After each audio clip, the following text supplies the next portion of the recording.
Hola, muy buenos días a todos y a todas y muchas gracias por vuestra asistencia a este nuevo webinar que organizamos desde Servitalent. Para aquellos que no me conocéis, yo soy Alberto Fernández y me toca pues moderar este evento. Hoy vamos a hablar de flexibilidad. Fundamentalmente vamos a hablar de flexibilidad, que es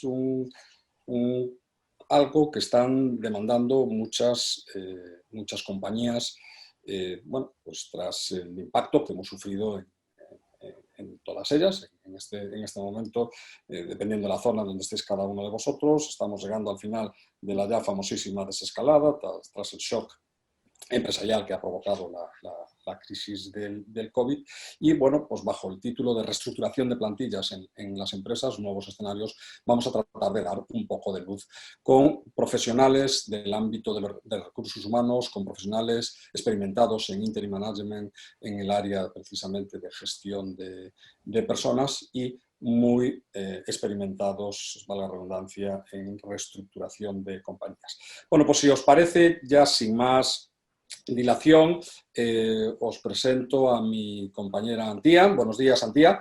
Buenos días. Que será la que pase a presentar. Por favor, Antía, preséntanos a quien tenemos hoy con nosotros. Claro, hoy tenemos con nosotros a Carlos Seguín. Carlos es abogado laboralista en ejercicio, el cual cuenta con más de 10 años de experiencia como director corporativo de recursos humanos, tanto en empresas familiares como en entornos multinacionales, llegando a plantillas incluso de hasta 1000 trabajadores y presencia internacional. Desde 2010 trabaja en proyectos de interim de recursos humanos para distintas multinacionales, centrado en reestructuraciones de empresas y en proyectos de transformación y cambio. Suma en total 8 proyectos de interim y esa experiencia profesional le ha permitido trabajar en más de 10 ciudades y sectores distintos, fundamentalmente para distintas industrias y también en el ámbito de los servicios y de la construcción. Buenos días, Carlos. Sara es generalista en recursos humanos, es licenciada en Derecho con máster en recursos humanos, especializada en estructura, organización, planificación y operativa de recursos humanos, planes de igualdad y metodologías ágiles de trabajo. Tiene una larga trayectoria trabajando en el área de recursos humanos, cuidando de lo estratégico y lo operativo en empresas de distintos tamaños y diferentes sectores. Actualmente trabaja de forma independiente para varias pymes como directora de recursos humanos generalista de manera externa y como consultora, incluso también como interim manager de recursos humanos, siempre de forma muy personal, artesanal y profundamente integrada en la cultura de cada organización. Buenos días, Sara. Buenos días, Mar. Arantxa es licenciada en Derecho, con un máster en Asesoría Jurídica de Empresas, cuenta con más de 15 años de experiencia en recursos humanos para empresas de distintos sectores y tamaños, con responsabilidades a nivel nacional e internacional, tales como General Electric, EA Sports, Movistar, Celestix. En los últimos años, 6 concretamente, es emprendedora en el sector retail, gestionando las tiendas Tiger de parte del territorio español. Actualmente es interim manager en recursos humanos y consultora de recursos humanos. Tiene un perfil generalista con mucha experiencia en organización, gestión de proyectos de cambio y profesionalización, así como optimización del área de recursos humanos. Buenos días, Arantxa. Hola, buenos días. Y Javier es licenciado en Derecho, ha trabajado como abogado laboralista tanto en empresas como responsable y director de recursos humanos para diferentes corporaciones en varios puntos de España, pues por ejemplo Carrefour, GKN Driveline y Ibiza Automoción, y desde 2007 se dedica a la actividad de consultoría estratégica en el área de recursos humanos. También tiene experiencia como interim manager en el área de recursos humanos, llevando funciones completas de recursos humanos en diferentes firmas o incluso colaborando en procesos de ERES y procesos similares. Además, comparte estas funciones con la docencia universitaria, siendo profesor asociado en la Universidad de Vigo en los grados de Relaciones Laborales y Recursos Humanos y en Dirección y Administración de Empresas, además de ser ponente en diferentes másters. Buenos días, Javier. Buenos días, Antía y todos. Bueno, pues muy bien, muchísimas gracias, Santía, por la presentación. Muy buenos días a los cuatro, Carlos, Sara, Arantxa y Javier. Bueno, tenemos los mimbres, pues vayamos allá, vamos a hacer un cesto. Pensemos en que del otro lado pues tenemos a CEOs de compañías que han sido convocados y quieren escucharnos hablar de flexibilidad, quieren escucharnos hablar de medidas de avance, ¿vale? Entonces vamos a tratarle en la medida de lo posible, de forma muy ejecutiva, de forma muy directa y de forma muy práctica, pues darles un poco de luz sobre estas casuísticas. Entonces yo, si os parece, para abrir el debate, para abrir una conversación, lanzo ya una primera pregunta de las que he recogido previamente. Y si te parece, Carlos, puedo empezar contigo. Sí me gustaría que como profesional en el ámbito de recursos humanos, como profesional de reestructuración de plantillas, ¿cuáles son las similitudes? O sea, hemos salido, casi parecía que no habíamos salido de la crisis del 2008, aunque ya habían pasado unos años, entramos en la crisis, llamémosle, del COVID-19. ¿Cuáles son las similitudes en el ámbito de los recursos humanos? ¿Cuáles son las similitudes para vosotros? Carlos.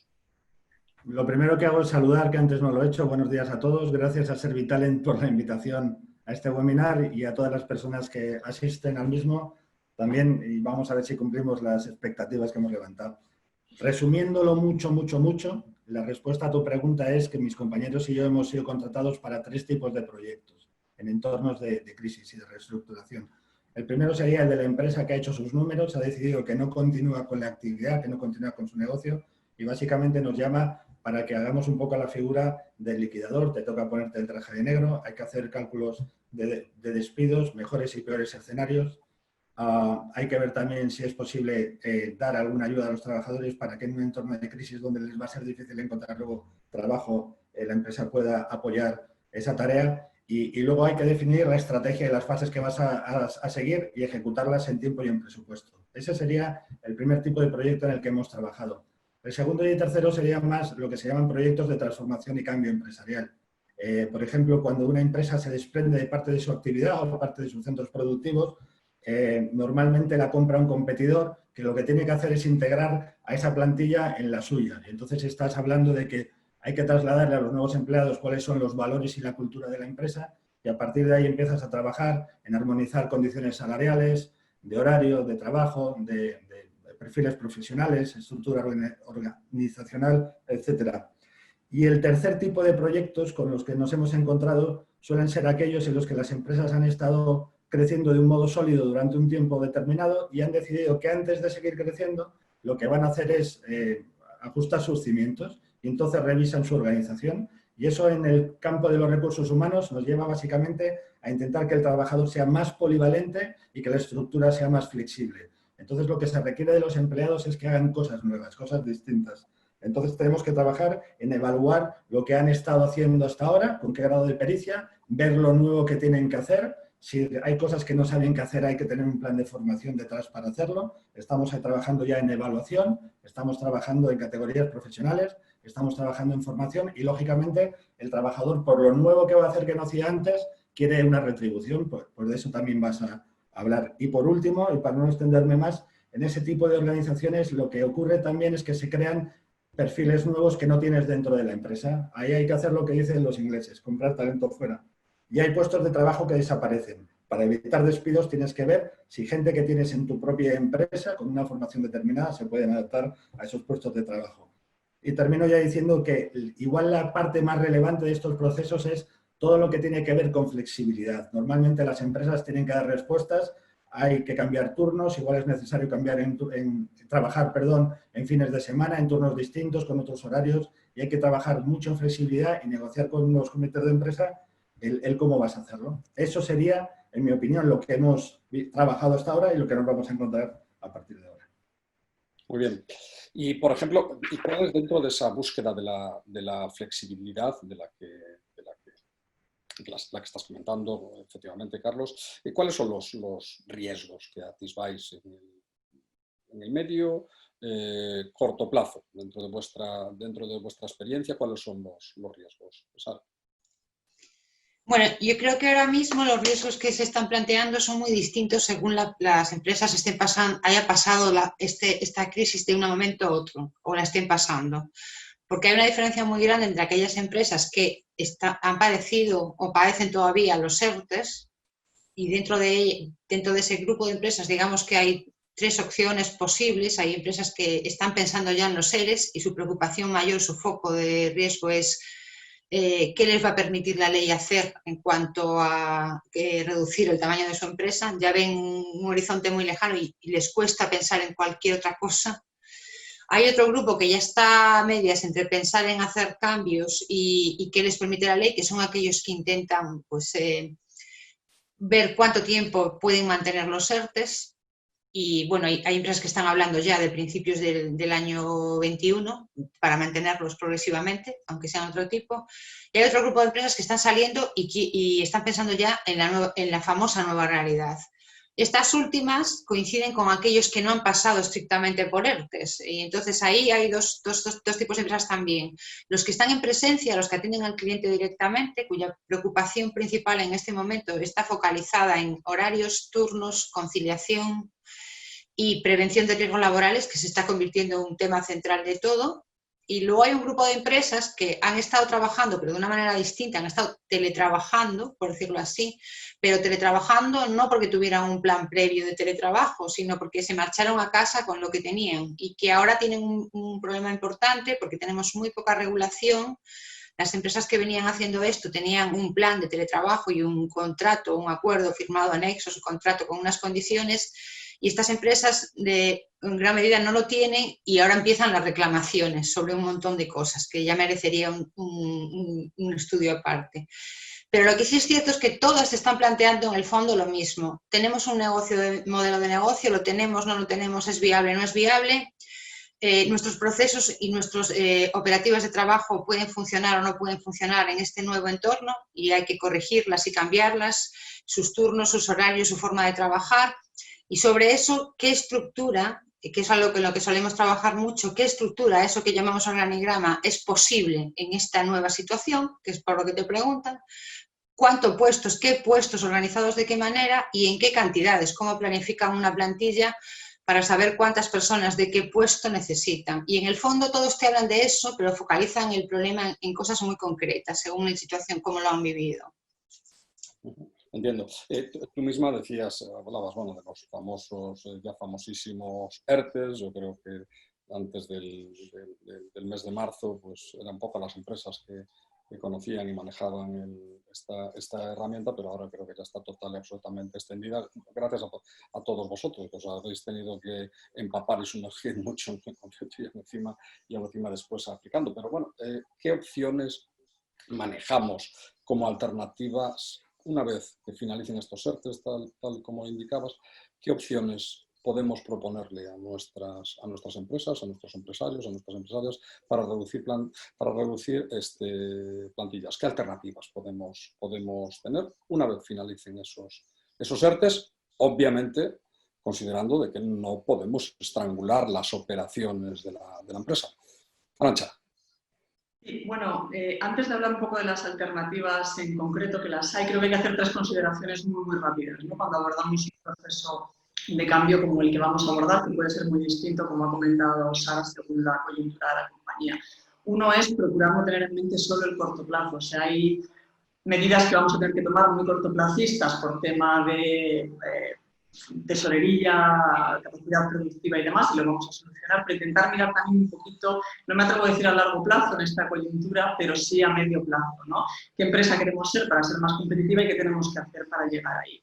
Otra cosa, también por la coyuntura actual, en la que dependiendo de cómo se desarrollen un poco los acontecimientos en los próximos meses, pues la recuperación va a ser de una forma u otra, ¿no? También dependiendo de los distintos sectores. También trabajar con distintos escenarios y qué medidas van a acompañar a esos distintos escenarios. Básicamente se trata de reaccionar de forma muy ágil y muy flexible, ¿no? Y por último, yo creo que el punto de partida es un análisis bastante profundo de la organización. Tendemos muchas veces a focalizarnos en ese corto plazo, en esas áreas en las que la crisis ha impactado más, pero yo creo que hay que hacer un análisis 360 para asegurarnos que tenemos un buen diagnóstico y que vamos a llegar a una buena solución. En cuanto a opciones alternativas a lo que ya sabemos que son despidos individuales o colectivos, pues podemos estar pensando, por ejemplo, en temas de redistribución de recursos de áreas no productivas de la compañía, áreas productivas, reubicación entre distintos centros de trabajo, pensar en alternativas de outsourcing, externalización de servicios que no son core para la compañía y que lo que nos van a proporcionar es flexibilidad en el futuro y no acumular tanto pasivo. Lo que comentaba Sara también, pues va a haber compañías que extiendan los SETOP más allá de los ERTETOP más allá. Pero el artículo fundamental que nos da flexibilidad en el Estatuto de los Trabajadores es el 41, que está pensado precisamente para dar alternativas al empresario frente a los despidos individuales o colectivos, ¿no? Este artículo lo que posibilita es la modificación de condiciones de trabajo, ¿vale? Modificación sustancial, o sea, las modificaciones que no son sustanciales, que son pequeñas modificaciones, forman parte de la discrecionalidad de la dirección de la compañía. Cuando ya pasamos a modificaciones sustanciales nos tenemos que regir por este artículo. Pueden ser de carácter individual o colectivo, según el tamaño de empresa y las personas a las que le afecten. ¿Y de qué medidas estaríamos hablando? Pues temas de jornada de trabajo, temas de horario y distribución del tiempo de trabajo, de turnos, de remuneración y cuantía salarial, de funciones, de sistemas de trabajo y rendimiento. No es una lista exhaustiva, es una lista abierta, pero por poner algunos ejemplos, aunque la casuística es enorme y claro, tiene que estar basada en medidas muy ad hoc para cada compañía, pues en temas de jornada podemos estar pensando en incrementos o reducciones de jornada. Podemos estar pensando en modificación de turnos, suspensión e implantación de nuevos turnos o de cómo gestionamos esos nuevos turnos. El tema de horarios, de pasar de horario fijo a horario flexible, cambio de horas de entrada y de salida. Temas salariales, por supuesto, y de remuneración, el cómo se fijan los salarios, cómo se revisan, tema de comisiones y retribución variable. O sea, el abanico es muy, muy amplio y hay que estar un poco a qué objetivo queremos conseguir y qué medidas van a ayudar a la empresa a conseguir esos objetivos. Obviamente, compacto por tema de paz social, ¿no? O sea, al final es una atribución que el Estatuto de los Trabajadores da al empresario, pero puede ser impugnada en tribunales, con lo cual pues, lo suyo es llegar a un acuerdo.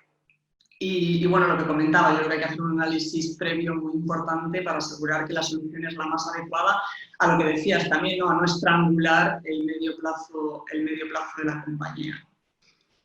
Muy bien, perfecto. Sí, antes simplemente comentar, Arantxa, que efectivamente, ya lo está comentando alguna persona en la audiencia, hay una cierta reverberación en el sonido. Si tienes a mano unos auriculares, pues utilízalos y si no, no pasa nada, se te entiende bien, pero quizá a lo mejor vas a tener que o bien bajar un poco el sonido ¿Ahora mejor? ¿Un poquito mejor?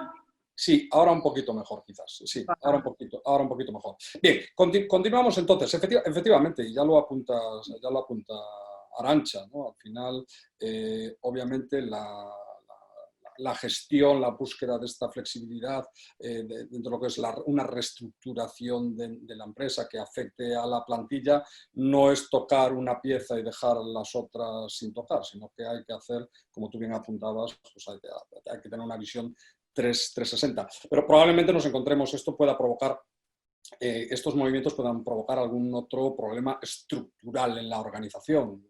Javier, ¿qué nos podría pasar? ¿Qué más consideraciones tendríamos que tener? Pues buenos días, efectivamente, y muy al hilo de con lo que finalizaba Arantxa, que hablaba de la paz social, del clima, y entonces todas estas medidas que se pueden tomar pueden ser tremendamente oportunas y probablemente en muchísimos casos tremendamente necesarias para salvaguardar los intereses de la organización y por tanto su futuro y su competitividad estratégica en el mundo que nos ha tocado vivir. Siendo esto bien cierto, es bueno tener en cuenta las repercusiones que puedan tener estos elementos que vayamos a tomar o estas vías que vayamos a tomar de solución, las repercusiones que puedan tener en el clima social. No es el elemento clave, pero sí es un elemento muy a tener en cuenta, o puede no ser el elemento clave, pero sí puede llegar a tener una influencia decisiva en cómo esas medidas afecten al futuro de esa organización. Estoy pensando, y creo que se puede contestar con cierta firmeza, que imaginémonos organizaciones que ya de por sí tienen un clima social pues enrarecido o difícil. A lo mejor alguna de estas medidas consideradas de manera absolutamente neutra y objetiva serían formidables, pero a lo mejor en una situación de clima complejo, enrarecido, difícil, pues nos acaban llevando a situaciones todavía peores que las que quisimos arreglar, ¿no? Estoy pensando también, incluso, ya no con un clima abiertamente enrarecido, sino también en que la empresa tenga necesidad de tomar o de avanzar alguna negociación a corto plazo en otro ámbito que no sea el de las medidas de flexibilización que ahora va a necesitar por cuestión del COVID-19, bien, pues que tenga que negociar otras cuestiones muy complejas y muy necesarias para la organización, tiene que valorar también muy mucho esa organización los efectos que pueda causar las medidas que ahora tome en esa futura e inmediata negociación de otros aspectos muy relevantes para ella. Incluso estoy pensando pues, en situaciones de preelecciones sindicales o justo postelecciones sindicales, bueno, en todas unas tareas de carácter social que una organización tiene que considerar para su estabilidad y para su futuro, pues tiene que tomar muy en cuenta estos elementos que no son estrictamente normados, no es algo que esté en la ley, pero sí es algo que tiene que estar muy presente en la cabeza de una persona que va a organizar todas estas cuestiones, y un poco lo que citabais Arantxa y tú mismo, Alberto, es un análisis un poco 360, dónde estamos en completo. Y creo que con esto se responde un poco a la pregunta lanzada por ti, Alberto. Entiendo, pero en esta situación, cuando hablamos de reestructuración, la reestructuración ya en sí mismo, efectivamente, pues hay que tener una visión 360 de todo el proceso, hay que ver absolutamente todas las connotaciones que pueda tener dentro de la organización, tratar de no estrangular las operaciones, tener la vista puesta en la liquidez de la compañía, porque al fin y al cabo lo que provoca el primer paso de la reestructuración, y lo hemos visto en la aplicación de los ERTES, es salvaguardar el oxígeno de la empresa, y eso al fin y al cabo es inicialmente la caja. Pero sí es cierto que esto tiene una serie de derivadas, ¿no? Al final esto tiene una serie de consecuencias en la medida en que habrá empleados que van a estar afectados por un proceso de reestructuración y otros que no van a estar afectados. Entonces, bueno, esto al fin y al cabo pues enrarece la organización y causa un daño, ¿es cierto? Entonces, ¿cuáles son las claves? O sea, ¿cuáles son las claves para manejar este proceso de forma que dañe lo menos posible a la organización? No sé, Arantxa, por ejemplo. Bueno, yo creo que de esta crisis, de hecho, ha puesto de manifiesto unos valores que eran importantes, yo creo que en todas las compañías, pero ahora yo creo que la gente tiene claro en qué tipo de compañía quiere trabajar o qué valores aprecia, ¿no? Son pues temas de cercanía, comunicación, flexibilidad, empatía. Creo que eso es fundamental en cualquier proceso que conlleva incertidumbre y que conlleva preocupación, básicamente. Entonces, en estos procesos yo creo que además del que sin duda tenemos que estar muy enfocados en hacerlo de una manera muy profesional y atando todos los cabos legales y todo muy bien, hay que fijarse también muy mucho en el cómo, porque según cómo lo hagamos, pues vamos a dar un mensaje muy claro a la organización, tanto a las personas impactadas que salen de la organización como a los que se quedan, ¿no? Entonces yo creo que ese liderazgo un poco más inclusivo, más empático, más cercano, preocupado por el bienestar del empleado, tiene que cobrar ahora importancia y no es incompatible con tomar decisiones duras y difíciles. Una cosa es absolutamente compatible con la otra. Con los empleados afectados, en mi experiencia, pues lo único que puedes hacer, porque son malas noticias, es mucha profesionalidad, mucho respeto y también procurar prestarles la atención necesaria, ¿no? O sea, son procesos que normalmente conllevan nervios, estrés, y perdemos el foco muchas veces que esas personas están pasando por un proceso que puede ser bastante dramático en su vida y que, bueno, le tenemos que prestar la dedicación que necesita, ¿no? Con respecto a los que se quedan, pues yo creo que lo más importante es el cómo lo hacemos, porque les vamos a dar un mensaje muy claro de qué tipo de compañía somos. Y luego, pues intentar recuperar la motivación y el foco con comunicación, o sea, haciéndoles muy partícipes de su propósito, o sea, de la labor que tienen en que la compañía siga siendo competitiva y sostenible, ¿no? O sea, pasar un poco de un aspecto muy negativo, que al final hay que pasar de gente que sale de la compañía a, venga, hay un nuevo proyecto en el que tú eres importante y te necesitamos, ¿no? Pero aquí es un poco el gestionar con humanidad, diría, al final, y no es incompatible con las decisiones complicadas y duras. Sin duda. Sin duda, lo cual no deja de ser muy meritorio por vuestra parte, porque el proceso no es en absoluto es sencillo. Dejadme cambiar un poco el palo.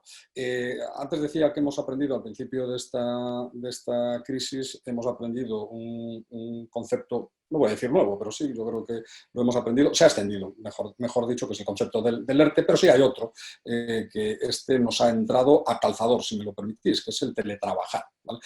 Cuando estamos hablando de teletrabajo, además de lanzar la pregunta, que yo creo que ya la tenemos claro, si el teletrabajo ha venido para quedarse o es una moda, si el nombre de teletrabajo estamos todos de acuerdo con él, yo creo que esos son temas a lo mejor que ya están bastante manidos, pero en términos de reestructuración, en términos de flexibilidad, el teletrabajo, ¿dónde encaja? ¿Cómo encaja dentro de este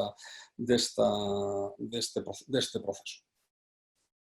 No sé, Sara, por ejemplo.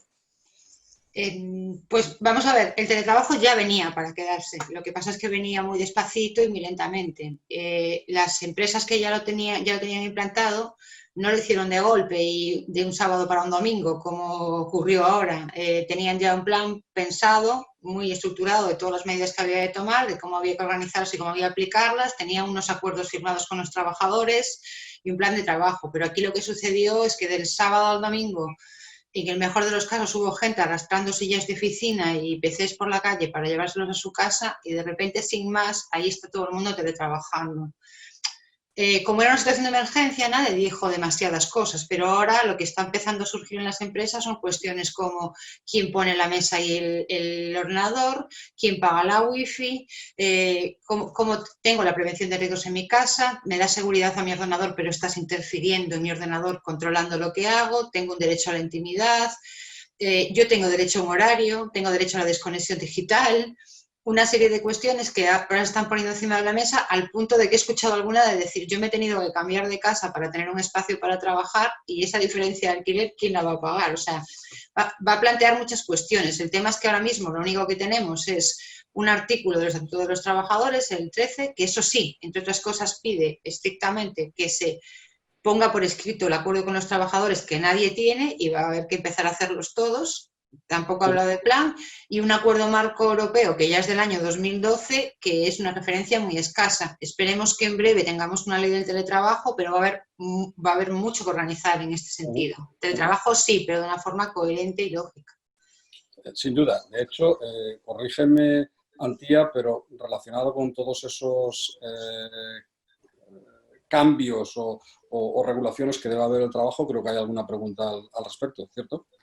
Sí, nos preguntan qué costes debe asumir la empresa del empleado que trabaja desde casa. Sara ya ha dado alguna pista, pero no sé si se os ocurre alguna más. Bueno, básicamente doy las pistas. No hay unas reglas determinadas. Sí que es cierto que todo el mundo parece de acuerdo en que lo que es el equipamiento que pondrías en la oficina le corresponde a la empresa. Todo el resto de las cuestiones se pactan.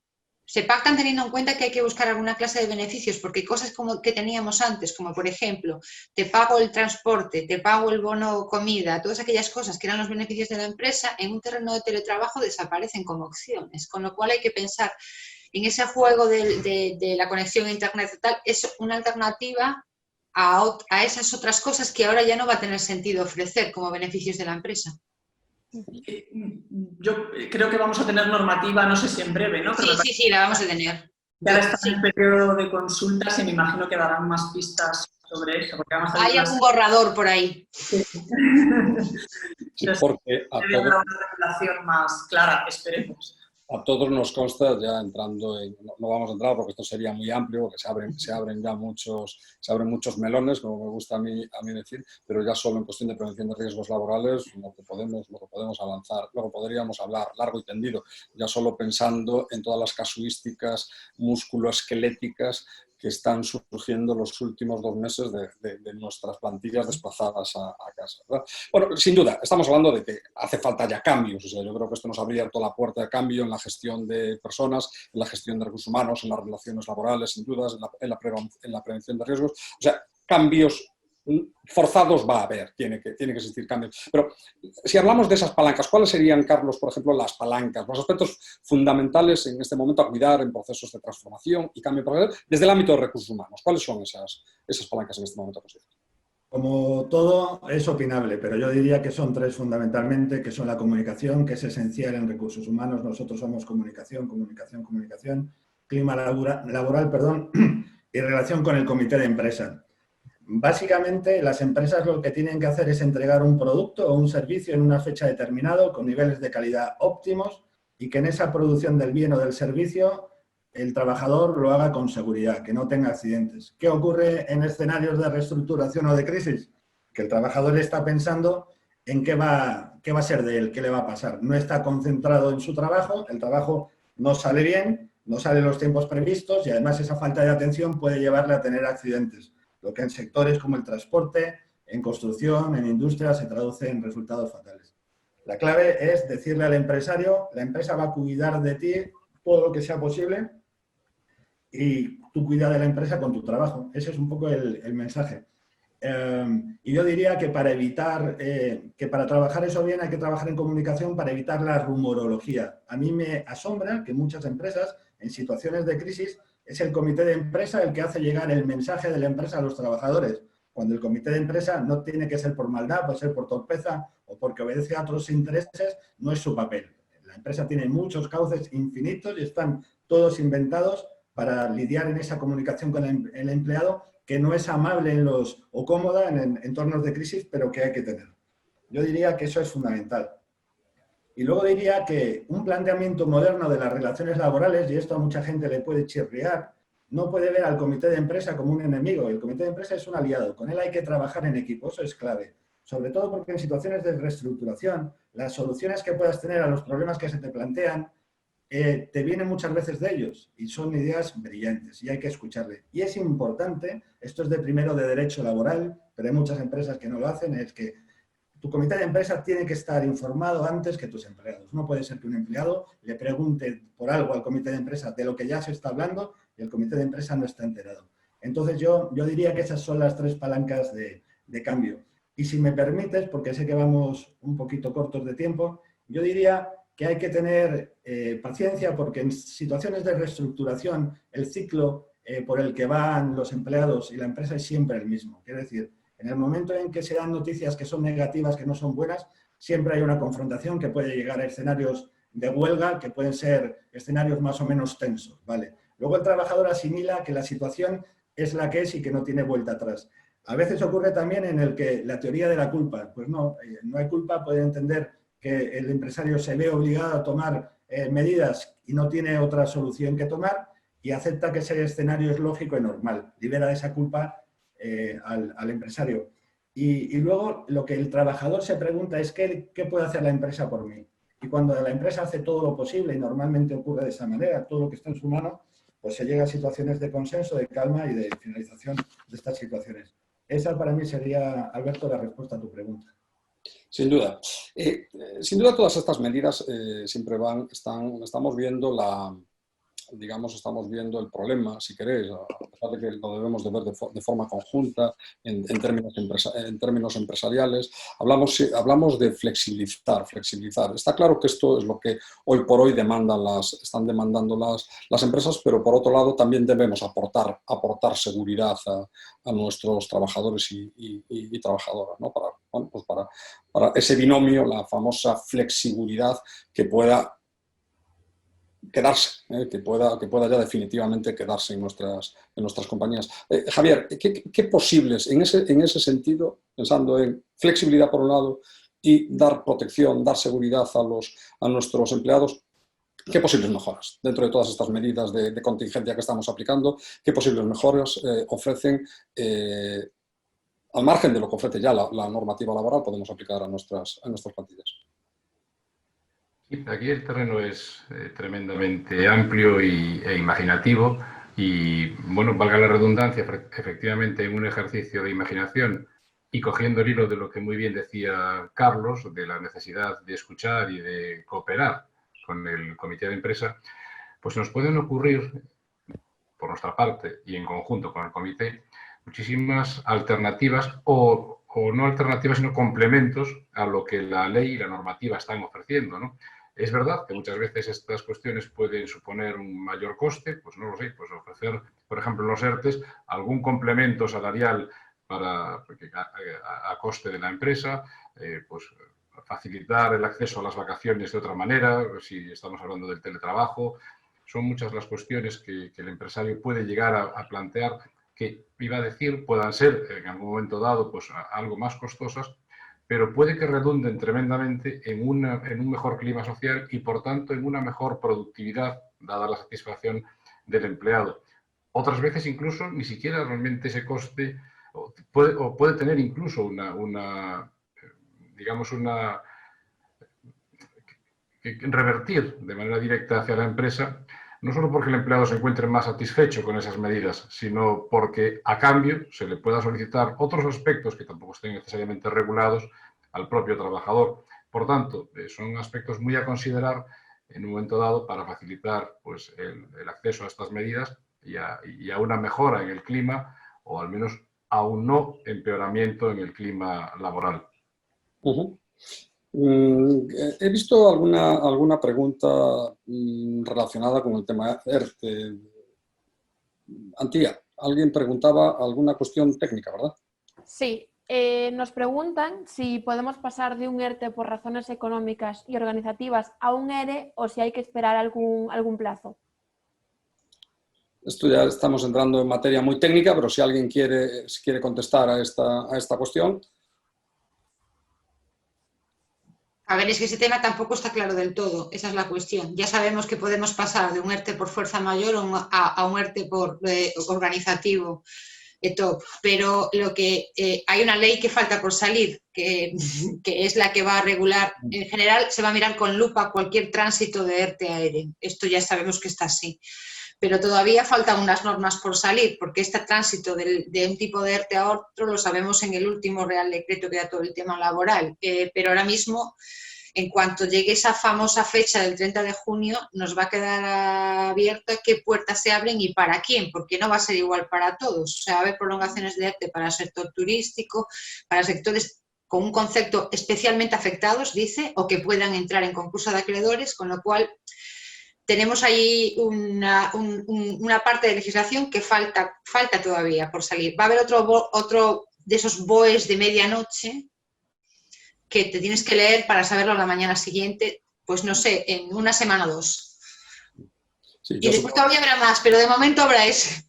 Bueno, yo supongo que vosotros, que sois profesionales en relaciones laborales y demás, que ya estáis acostumbrados al cambio continuo, pues estaréis preparados para lo que os viene, ¿no? En términos de cambio. Yo casi no sé si atreverme a hacer una pregunta un tanto comprometida y que coja el guante el que quiera. ¿Qué hacemos con la reforma? ¿Qué hacemos ya con la manida reforma laboral del año 2012? ¿Toca cambio ahora o no es el momento? Alberto, si me permites, yo quería añadir algo a lo que comentaba Sara antes. Yo, en todas las reuniones que tengo con mis amigos y compañeros de despachos de abogados, me dicen que ellos están en el escenario de preparar ya los nuevos expedientes de regulación de empleo con fecha 15 de junio, con las salvedades que ha indicado Sara, pero vamos, ese es el escenario que manejan los despachos. Y en cuanto a tu pregunta, doy paso a mis compañeros para quien la quiera contestar. ¿Alguien se atreve o la saltamos? Es el momento ahora, independientemente, es el momento de tocar ahora de tocar eso, de tocar la reforma. Claramente, en un entorno como el que vamos a estar, de un porcentaje de paro increíble, histórico, no parece que sea el momento, desde luego. Depende un poco del enfoque que quieran dar para el fomento del empleo. Ahora parece que va más por penalizar que por fomentar, y deberíamos ir a fomentar a los empresarios a contratar, ¿no? No a penalizar si despides tal, si no sé qué tal. O sea, todo es sanciones, ¿no? Estamos hablando permanentemente de sanciones, y para salir de una crisis como la que tenemos encima, pues parece que debería ser más fomentar la contratación o por lo menos el mantenimiento del empleo. Ahora, cualquiera sabe, ¿no? Antes hablabas, gracias por mojarte, Arantxa. Antes llevamos todo el webinar ya llegando, al final estamos hablando de cambio. O sea, al final el cambio, la reestructuración no deja de ser, bueno, pues un cambio, si queréis, con unas medidas técnicas dentro de la compañía, pero sí hay otro tipo de cambios, que a lo mejor tenemos que poner el foco hacia el empresario, que pueden ser cambios incluso actitudinales, cambios culturales dentro de la propia compañía. Y este comentario lo hago a colación. Había un artículo que se publicó ayer en prensa, y que hablaban de una importante compañía aseguradora de este país que ayer anunciaba públicamente en medios de comunicación que a partir del 1 de septiembre que tenía jornada flexible y a la carta para toda su plantilla. Estamos hablando de una plantilla dispersa en España de más de 1.000 empleados, ¿no? Y bueno, pues permitía una jornada totalmente flexible. Quien quisiese optar por teletrabajo podía optar por teletrabajo, etcétera. Pero en el mismo artículo apuntaban que esto ya lo venían haciendo, sabían que lo podían hacer, pero que no lo habían aplicado, ¿no? O sea, daban a entender que, bueno, podían haberlo hecho, pero no lo habían hecho. ¿Cuán necesario es ese cambio cultural? ¿Cuán necesario es que el empresario la empresaria se decida de forma valiente a poner en marcha todos estos cambios? ¿Cuáles son los miedos que desde Recursos Humanos deberíais de quitar a la empresa? Sí, Sara. Yo creo que, primero que nada, hay que medir esto con sensatez. Y después tengo un ejemplo que se puede explicar muy bien. Cuando empiezas a aplicar la flexibilidad de horario total, hay una cosa de la que te das cuenta lo primero de todo, y es que tienes equipos de trabajo trabajando juntos y que hay unas normas para poner la jornada completamente flexible, y es que hay que establecer unas bandas desde hasta y establecer unos espacios vacíos, porque imagínate que tienes un trabajador que decide que empieza a las 11 de la noche hasta las 4 de la mañana. No se va a poder comunicar nunca con sus compañeros, con lo cual vas a tener un problema de equipos tremendo. Entonces, eso de la flexibilidad está muy bien, pero la flexibilidad trabajando en equipo pasa por establecer unas bandas en las que sí, unas bandas en las que no, unos espacios comunes, unas reuniones predeterminadas fijas y una serie de reglas, porque si no es el caos absoluto. Y en teletrabajo es más caótico todavía que en presencia. No sabes quién está ni cuándo está. En este sentido, Sara, nos plantean una pregunta que bueno, nos comentan un poco el tema de lo que son los controles horarios legales, ¿no? los que ya son obligatorios desde hace algún tiempo, que cómo los estaban haciendo en esta crisis del COVID. Pues mira, se están haciendo dos cosas he visto. La misma hoja que firmaban, ahora la tienen que firmar y escanear y enviar, en los casos más simples. Y en la mayoría de los casos, los que estaban más avanzados, están utilizando el PC o el dispositivo móvil. Y el registro es el mismo, porque la obligatoriedad de registro horario está presente en teletrabajo totalmente. Muy bien, pues me consta... Sí, perdóname. Alberto. Sí. Yo te diría que ahí la complejidad es que eso da para mucho, porque hay que hablar de control de jornada, que está muy en boga, de trabajos remotos, de cómo lo controlas, y eso nos daría para un montón. A mí la noticia de la que hablas me gustaría ver cómo en la práctica se aplica. Y luego, apuntando a lo que decía antes Arantxa sobre la reforma laboral, yo sí tengo una consideración, y es la tranquilidad de que el Gobierno ha dicho que lo esencial, lo que puede asustar a las empresas para no decidir que España sea un sitio donde producir, es el tema de indemnizaciones y tal, que no va a tocar. Se va a centrar sobre todo en negociación colectiva prevalente, la sectorial, y en temas de bajas médicas y demás, que ya está regulado. En ese sentido, creo que la reforma que venga no va a ser perjudicial para los empresarios. Sin duda, sin duda.